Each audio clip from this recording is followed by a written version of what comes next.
Ya itu kan nasib lah. Nasib ya. Nasib. Waduh. Inilah yang terbaik. Allah akan memberikan yang terbaik buat kita semua. Iya. Sehingga alhamdulillah hari ini kita punya pemimpin yang menurut saya sangat baik. Baik gubernur maupun bupatinya kan begitu ya. Ya persoalan tadi lah. Ada saya nggak jadi nyalon segala macam itu bukan dendam politik, enggak lah. Konsepnya satu. Siapapun yang jadi pemimpin terpilih oleh masyarakat, itulah pilihan terbaik buat masyarakat Banten dan masyarakat Kabupaten Serang. Begitu bro. Belah. Yes. Di kopi dulu Pak, biar gak tegang ini kita. Kalau udah larinya ke politik sudah.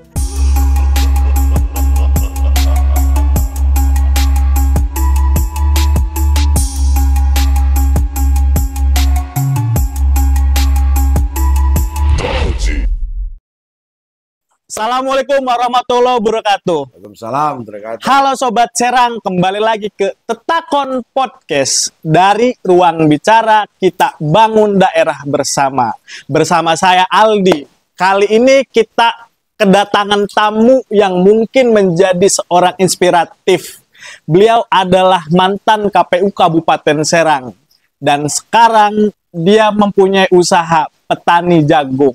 Beliau adalah Pak Abidin Nasyar. Punten Pak. Ya.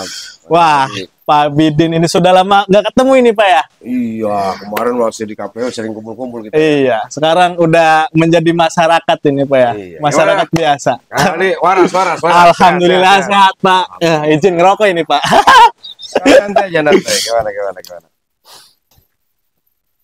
Lebih enakan dipanggil Bapak apa Abang ini Pak? Abang aja. Abangku menyala berarti ya. Gimana nih Pak usaha dari tani Pak? Petani jagung ini Pak Abidin ini. Sepak terjangnya kan dari dulunya kan mungkin dari politik Pak ya. Sekarang menekuni usaha petani jagung. Apa yang jadi titik balik untuk pemicunya Pak? Bisa dijelaskan Pak? Ya, jadi gini Kang Aldi. Saya memang saat ini memang profesi saya memang lagi sedang menggalakkan tentang pertanian, terutama memang fokus di pertanian jagung hibrida ya. Iya. Secara kebetulan memang kita mendukung program ketahanan pangan secara nasional Pak Presiden Prabowo, lalu kemudian juga memang gubernur kita Pak Antasoni, kemudian juga Ibu Bupati Zakia, ini juga fokus bagaimana ketahanan pangan. Tujuan kita juga sama bagaimana kami memberikan motivasi kepada masyarakat yang saya kira ini penting untuk memanfaatkan lahan-lahan yang ada gitu, agar supaya lahan ini produktif. Itu aja sih. Kenapa itu bisa dipilih jagung itu Pak? Kan bisa mungkin dari ada pertimbangan khusus yang mungkin selain dari jagung itu Pak. Ya sebenarnya sih saya sih bertani tidak hanya jagung ya, tapi memang lokus saya lahan paling banyak kita manfaatkan untuk jagung ya. Kita saat ini sudah menanam ini sekitar kurang lebih 5 hektar. Dan ini sedang progres untuk perluasan kurang lebih 10 hektar lagi kan. Nah kenapa sih ke jagung? Pertama, jagung itu perawatannya nggak terlalu sulit.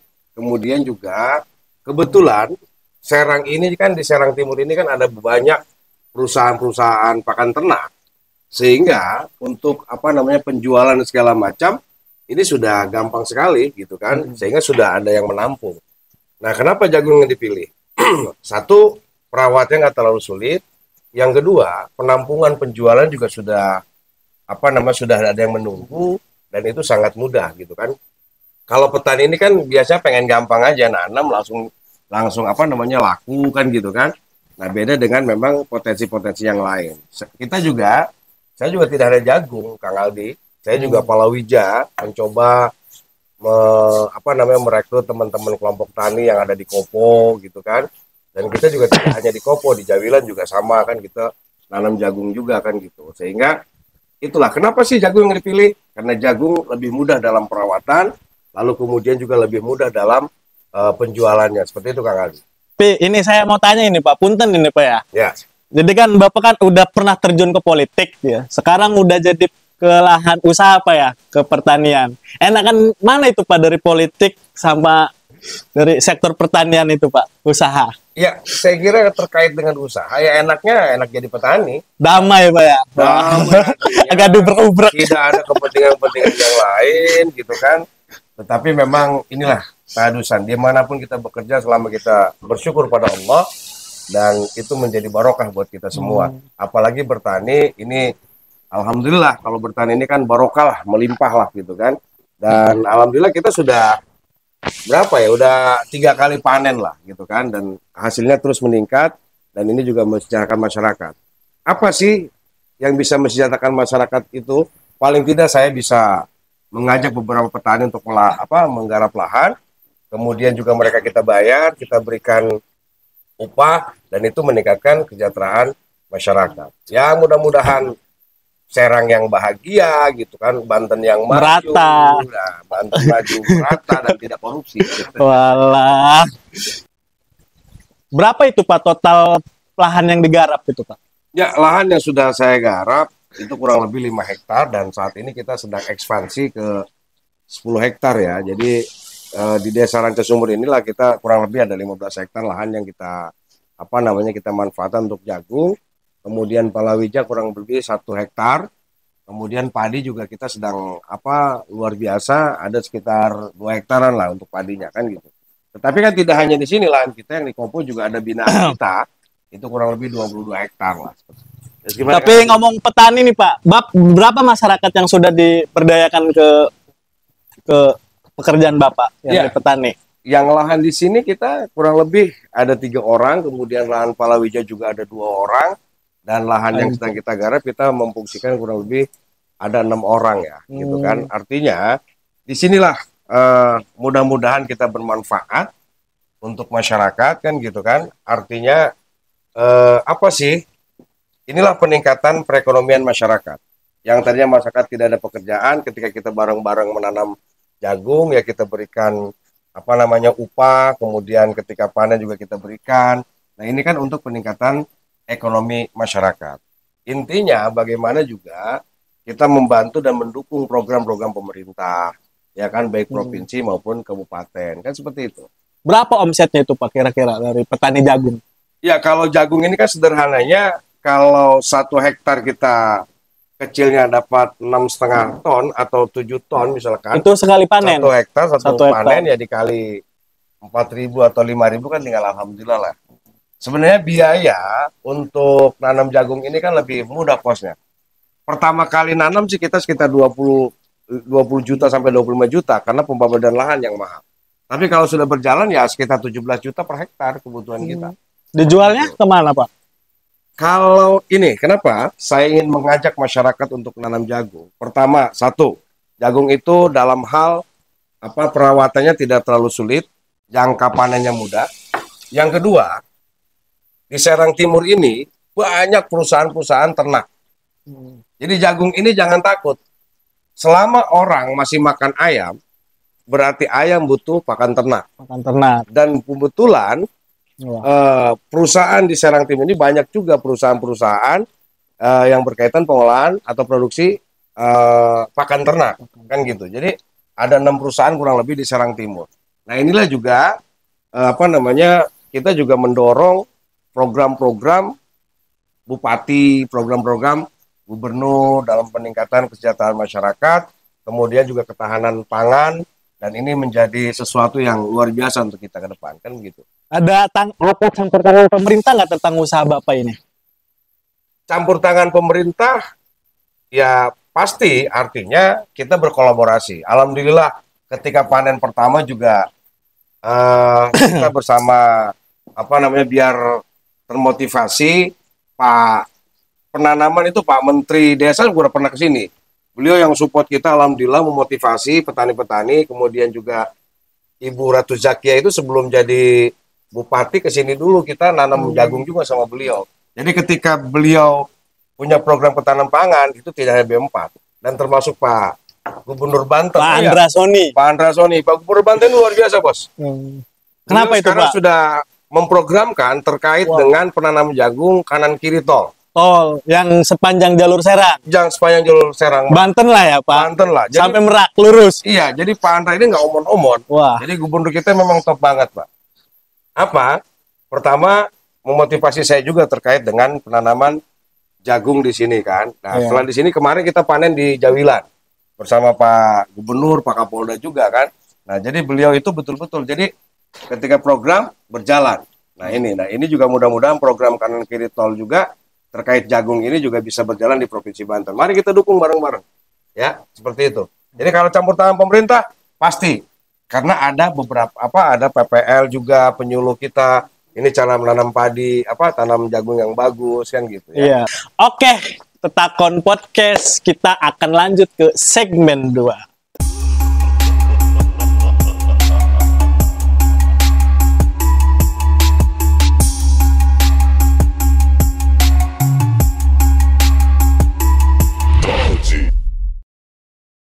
Oke, kembali lagi ke Tetakon Podcast bersama saya Aldi dan Bapak Abidin Nasyar. Oke, Al. Aduh, saya lebih grogi nih, Pak. Udah kebiasaan dipanggil Bapak, padahal keinginnya dipanggil Abang ini ya. Karena sudah tidak ke politik lagi.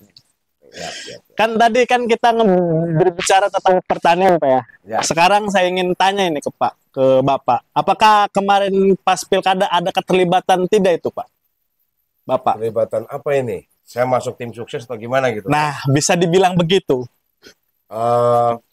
Saya ini sebagai warga Provinsi Banten dan warga Kabupaten Serang punya hak memilih dan punya hak dipilih. Jadi setiap warga negara itu punya hak untuk itu. Ini kan undang-undang. Lalu kemudian apakah saya akan terlibat atau tidak? Saya katakan kita pasti terlibat sebagai warga masyarakat. Gitu kan? Persoalan pilihan ya itu tadi kan gitu ya. Yang jelas mana sih yang lebih bermanfaat, mana sih yang lebih baik kan begitu. Jadi kalau keterlibatan secara vulgar saya enggak lah gitu kan. Tapi ya sebagai warga punya hak untuk menentukan pilihan. Terus ngomong-ngomong kemarin ini pilihannya kemana, Pak? Alah. Itu rahasia. Dokumen negara. Ya itu rahasia saya menentukan pilihan kemana. Yang penting buat saya itu Banten yang maju, adil merata, tidak korupsi, sesuai dengan ya itu seperti itulah artinya kita menginginkan itu ya menginginkan bahwa Banten itu yang maju, adil merata dan tidak korupsi. Kemudian Serang tentunya ingin Serang yang bahagia kan begitu. Tentang ya dengan problema Serang yang ya masih menjadi sejarah Kabupaten Serang ada PSU segala macam. Tapi ngomong-ngomong ini dulu itu Bapak ini ke Kuning katanya, Pak. Ya apapun itu ya itu kan dulu lah. Tapi sekarang sudah menjurus. Enggak juga. Maksudnya, ini Bapak bajunya juga saya gini, saya luruskan. Iya. Luruskan ya. Harus ini Pak, biar publik itu sebagai warga negara yang baik, siapapun yang terpilih, maka kita dukung. Iya kan? Persoalan politik ya kan, menang kalah, jangan kemudian nih politik 5 tahun sekali, Bos. Iya benar. Tapi kekeluargaan, kebersamaan, siapapun sebagai umat Islam dan sebagai warga Nahdien, saya akan terus mendorong siapapun yang menjadi pimpinan kita dan itu harus kita dorong. Siapapun yang jadi sekarang bupati, maka program-programnya harus kita dukung, harus kita sukseskan secara full, kan begitu, termasuk gubernur dan lain sebagainya. Karena kenapa? Sebaik-baiknya itu wilayah itu ada pemimpinnya. Ya kan? Pemimpin itu tidak semuanya jelek, pasti ada sisi baiknya. Maka siapapun yang terpilih saat ini menjadi tanggung jawab saya sebagai warga Banten untuk mendukung Gubernur Andra Soni dan sebagai warga Kabupaten Serang mendukung Gubernur Zakia. Ini sebagai warga negara punya tanggung jawab, kita mendukung program-program beliau begitu kan. Tapi dulu itu pernah Pak ada sempat isu adanya Bapak mau merapat ke salah satu paslon 01. Ya itu kan nasib lah. Nasib. Waduh. Inilah yang terbaik. Allah akan memberikan yang terbaik buat kita semua. Iya. Sehingga alhamdulillah hari ini kita punya pemimpin yang menurut saya sangat baik. Baik gubernur maupun bupatinya kan begitu ya. Ya persoalan tadi lah. Ada saya nggak jadi nyalon segala macam itu bukan dendam politik, enggak lah. Konsepnya satu. Siapapun yang jadi pemimpin terpilih oleh masyarakat, itulah pilihan terbaik buat masyarakat Banten dan masyarakat Kabupaten Serang. Begitu, bro. Yes. Di kopi dulu, Pak. Biar gak tegang ini kita. Kalau udah larinya ke politik, sudah menegangkan debar-debar hati nih. Nih, Pak. Izin, sebagaimana Pak ya, dulu kan Bapak sebagai pelaksana. Gimana itu, Pak? Ya, saya kira, saya ini 2 periode di KPU Kabupaten Serang ya. pernah jadi ketua KPU Kabupaten Serang. Lalu pertanyaannya, sebagai mantan ketua KPU, sebagai mantan penyelenggara, bagaimana sih pandangan Bapak terkait Pilkada Kabupaten Serang sampai ada PSU kan begitu ya? Nah, begitu Pak. Apapun itu, ada hal mungkin yang perlu kita perbaiki dari sisi manajerial, dari sisi yang lainnya. Tidak ada kesempurnaan dalam kehidupan. Maka yuk kita sama-sama. Nah, kemarin kenapa jadi PSU? Ya ini kan tergantung ya. Apapun itu hasil masyarakat. Misalkan PSU Kabupaten Serang. Sebenarnya kalau lihat dari ini kan jaraknya jauh ya. Iya. 70% sama 30%. Kan ini udah ini. Nah, cuman itu tadi ada ruang-ruang yang keterlibatan inilah itulah ya. Saya kira semua juga tidak netral ya. Ketika berbicara keterlibatan ASN segala macam, saya kira siapapun yang pernah berkuasa itu akan terlibat untuk itu. Ya, apalagi ada tuduhan intervensi ini, intervensi itu. Tapi kan hasilnya itu adalah pilihan masyarakat. Ya, bahkan di Pilkada Kabupaten Serang ini kan ada PSU dan bukannya berkurang, soalnya nambah tinggi. Ya, tinggal identifikasi aja. Ini berarti sudah pilihan masyarakat. Apa sih yang kurang? Yang kurang apapun itu. Tadi kelegowoan kita, ya kan? Kemudian keikhlasan kita. Kalau dalam sebuah pertarungan pastilah siapapun ingin menang. Tapi ya kita harus juga tahu kan, apa sih kelemahannya? Mungkin dari sisi yang lain yang perlu dalam tanda petik ya, saya nggak terlalu mau masuk ke dalamnya. Siapapun itu, ini sudah kompetisi yang terbaik dan ketika ada 2 putaran kompetisi itu berarti Serang luar biasa. Dan ini sejarah memang Kabupaten Serang. Baru pertama. Tapi tidak hanya di Kabupaten Serang dan di kabupaten kota yang lain juga sama. Ada PSU gitu kan. Dan tidak ada sejarahnya dalam PSU itu yang menggugat menang kan gitu. Dan ini terjadi di Kabupaten Serang. Seperti itu. Pandangan Bapak sendiri itu kepada Ibu Ratu Rahmatujak ya gimana Pak? Ya, kalau saya melihat pandangan saya kepada Ibu Ratu Zaki ya saya kira beliau adalah sosok yang luar biasa. Jadi beliau ini kan belajar di candra kawah di mukanya luar biasa. Beliau aktivis. Kebetulan memang dulu sama-sama dengan saya juga di mana Pak? Organisasi di PMII kan gitu kan. Kemudian juga beliau juga pernah jadi ketua Fatayat NU. Kemudian juga beliau di tingkat nasional kan juga bendahara Pergunung Pusat kan gitu. Kemudian juga saya ngelihat beliau ini punya potensi yang luar biasa untuk pernah ngobrol juga beliau akan mewakafkan waktunya untuk bagaimana masyarakat Serang ini yang bahagia sejahtera kan begitu. Saya kira luar biasa. Hari ini aja kita lihat bagaimana beliau turun langsung ke lapangan. Ya kan? Ketika tadi berbicara sampah, beliau langsung turun di lapangan. Beliau cek langsung, ya kan? Ketika ada sekolah yang rusak segala macam, beliau turun langsung. Dan mudah-mudahan harapan saya dari 100 kerja beliau ini, 100 hari bekerja beliau ini ya bisa sukses kan gitu. Tinggal bagaimana sekarang masyarakat Kabupaten Serang, siapapun, apalagi kita sudah punya bupati kita, mari kita dorong, kita sukseskan program-program beliau untuk Serang yang bahagia dan sejahtera. Masya Allah, menyala bangku. Terus pandangan dengan bupati sebelumnya, Ibu Ratu Tatu Casana, gimana Pak? Ini narik-narik terus. Ya begini, biar memanas kita Pak dulu. Kan tadi saya pikir Ibu Tatu juga sudah bagus. Bu Tatu sudah bagus dalam program-program di Kabupaten Serang. Ada program dia buat perda infrastruktur sehingga infrastruktur Kabupaten Serang sudah mulai bagus gitu kan. Iya. Bagus lah, pemimpin kemarin juga bagus. Nah sekarang juga lebih bagus kan begitu kan. Ya kan dalam konsep kita kan seperti itu. Siapapun pemimpinnya kita dukung, kita dorong. Bu Tatu sudah bagus, manajerialnya sudah bagus, kan gitu kan. Kemudian infrastruktur lumayan.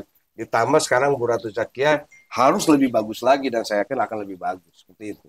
Semoga tercapai. Amin. Dan pasti tercapai insya Allah. Tegak lurus Pak. Tegak lurus. Saya sebagai warga masyarakat Kabupaten Serang akan tetap mendukung program Bupati Kabupaten Serang, Ibu Ratu Zakia dan Najib Muhammad. Dengan Bapak Gubernur dan Pak Andra Soni. Kita itu yang biasa. Udah ngalur ngidul ini Pak ya. Dari sektor pertanian ke politik. Dengar-dengar kemarin habis di ini nih Pak, dilantik ini ya. Oh, bukan dilantik. Jadi kemarin ceritanya saya diberikan amanah untuk menjadi ketua wilayah Persatuan Guru Nahdlatul Ulama PW Pergunu Provinsi Banten. Wah, Masya Pergunu Allah. ini kan wadah bernaungnya guru-guru, para pendidik kan gitu. Pergunu ini luas. Pergunu ini bukan hanya guru, tetapi termasuk ustadz yang ngajarin ngaji kan termasuk guru, Iya. dosen segala macam itu saja sih. Ini amanah buat saya lah. Apa aja sih itu Pak, tugasnya Pak? Ya, kalau Pergunu ini kan banon dari Nahdlatul Ulama. Jadi bagaimana kita kemudian ke depan guru-guru Nahdlatul Ulama ini menjadi guru yang profesional, berkualitas kan begitu. Sehingga ini bermanfaat untuk masyarakat kan begitu. Lalu kemudian tujuan kita adalah berkhidmat pada Nahdlatul Ulama. Ya kan? Nah, sehingga tadi kita lebih banyak bermanfaat untuk masyarakat dan menjadi satu naungan guru-guru yang lebih sejahtera, profesional, dan berkualitas. Itu maksudnya. Ke depan mau dibawa kemana Pak?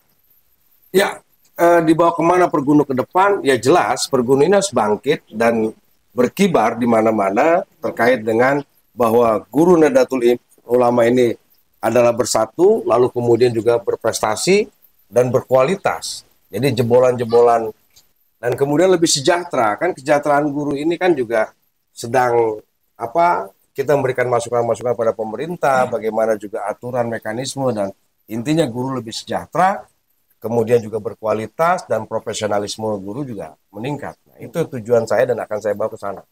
Saya kira ke depan ini kita tadi harus berkolaborasi dengan pemerintah, baik kita di wilayah ya, berarti dengan pemerintah Provinsi Banten, kita berkolaborasi bagaimana cara meningkatkan kesejahteraan guru, baik guru madrasah maupun guru-guru umum ya, artinya dari PGRI maupun PGMI, ataupun para ustadz segala macam. Saya kira kita akan mendorong kebijakan-kebijakan pemerintah daerah, lalu kemudian terkait dengan kesejahteraan guru secara nasional, tentu juga ini kita akan dorong bagaimana sistem pendidikan nasional ini lebih baik lagi, sehingga guru lebih banyak profesional dan tadi kesejahteraan guru juga dilihat karena guru sebagai garda terdepan untuk menciptakan sumber daya manusia yang baik, sumber daya manusia yang hebat, ya tentu berawal dari gurunya. Ya kan, guru itu ada yang digugu dan ditiru. Tentu ini harus guru Sudah kayak Dilan ya aja. kan? Kemudian ke depan apa sih program konkretnya? Kita rencana mau mengadakan pelatihan kader guru Nahdlatul Ulama. Seperti apa sih menjadi guru profesional? Ini kolaborasi dengan pemerintah daerah. Nah, mudah-mudahan pemerintah daerah bisa bareng-bareng dengan kita. Mungkin ke depan ada perda apa sehingga lebih meningkatkan kesejahteraan guru seperti itu. Tapi tidak sedikit Pak, guru honor yang mungkin gajinya tidak memadai gitu Pak. Gimana itu Pak? Nanti cara Bapak untuk mengatasi langkah tersebut. Ya, sekarang memang guru-guru honor ya, terutama dalam tanda petik, saya pernah jadi guru honor. Ya kan? Saya berapa tahun jadi guru honor, tapi tadi jadi guru itu manfaat dan barokah. Ke depan seperti apa? Nah, sekarang misalkan program 100 hari Ibu Bupati misalkan ya, lagi-lagi ke Ibu Bupati dan Pak Gubernur. Ini ada peningkatan intensif untuk guru ngaji. Iya. Nah, ini program inilah kemudian mendongkrak juga peningkatan kesejahteraan guru-guru, ustadz dan segala macam kan gitu. Kemudian juga, nah sekarang program Pak Gubernur misalkan terkait dengan sekolah gratis, ya kan? Sekolah swasta. Ini kan yang dalam tanda petik kalau guru-guru negeri kan sudah sejahtera, sesuai dengan golongan segala macam. Yang jadi perhatiannya adalah guru-guru swasta, sehingga sekarang ada program gubernur itu sekolah gratis, sekolah swasta juga gratis. Nah ini efeknya apa? Efeknya secara profesional guru itu diangkat. Ya, diangkat apa? Karena pengelolaan keuangannya cukup dari dana bosda itu sehingga ada kesejahteraan guru. Mungkin honor guru itu waktu zaman saya dulu guru madrasah itu 60.000, tapi sejahtera. Nah sekarang ketika memang ada program pendidikan gratis dibantu sekolah-sekolah swasta oleh pemerintah daerah dalam hal ini Pak Gubernur, jelas akan meningkatkan kesejahteraan guru. Tapi persoalannya Pak, ya kok bisa gitu sampai guru honor itu tidak bisa diupai dengan tidak manusiawi Pak? Ya, saya kira makanya ini apa namanya? Ini keikhlasan guru ya. Saya pernah jadi guru honor, kita ikhlas gitu. Punya honor kecil, kenapa? Pengabdian itu yang luar biasa. Dan itu ketika pengabdian kita ikhlas, itu barokah. Ya, maka mudah-mudahan ke depan tidak ada lagi marginalisasi guru-guru swasta, guru-guru honor. Maka dengan program-program pemerintah inilah kemudian ini bisa lebih mesejahterakan masyarakat, terutama di Provinsi Banten, dan kita Pergunu akan mendorong untuk itu. Seperti itu. Udah ngalur ngidul ini Pak ya. Dari Hmm. sektor pertanian ke politik. Jadi Pak, kalau punten ini Pak ya, kalau suatu saat nanti ada seorang anak muda yang bertanya ke Bapak gitu, apa kunci sukses menjadi petani di zaman sekarang? Apa Pak? Jawaban Bapak. Ya, apa sih kunci sukses untuk petani? Saya pikir saya juga belum sukses jadi petani. Wah, sudah lah Pak. Ya kan? Sudah Ya. berhektar-hektar soalnya ini. Apa sih kunci suksesnya? Satu, jadi petani itu sabar. Kedua, Tekun. konsen. Yang ketiga adalah tekun. Ya kan? Iya. Dalam perjuangan apapun, itu pasti ada kendala, pasti ada cobaan, pasti ada rintangan. Tetapi mari kita jadikan ini motivasi buat kita ke depan. Makanya saya ingin mengajak kepada anak-anak muda di Kabupaten Serang, jangan takut, jangan rendah diri Anda jadi petani. Justru sekarang, petani itu jauh lebih sukses, petani itu jauh lebih baik, dan saya kira lebih manfaat dan barokah. Ya kan? Dan kita kan diajarkan, apa sih pekerjaan yang bagus itu? Pertama, jadi petani. Kedua, jadi pedagang, kan begitu. Karena kenapa? Dua-duanya kita yang diatur.